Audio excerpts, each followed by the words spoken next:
Sulukon kaayo na atong panagway diha. Saon lagi ni, hinay na kaayong panginabuhian. Wala na yung mga turista nga may dua o milangyaw diri sa atong barangay. Hala, kung mauman ka na, dali, atong susihon kung unsa rason og hinungdan niini. Negosyo sa pagturista sa Ulanggo, mihinay. Umatod sa mga residente, usa sa mga nakita may buwan o ang nagkatag ng basura sa baybayon.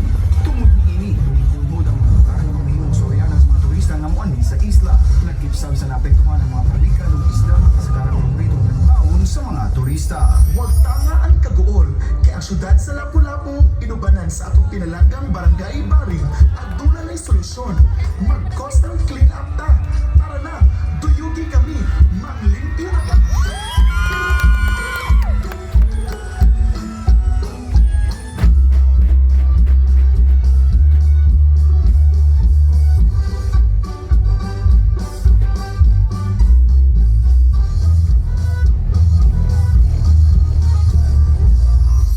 Basta na ay pagpakabana o panaghiusa, nindot yun atong matagamtaman. Muna magpasalamat pa sa labang makagagahong. Labi na yun sa atong patron na si San Juan Bautista.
coastal conservation and community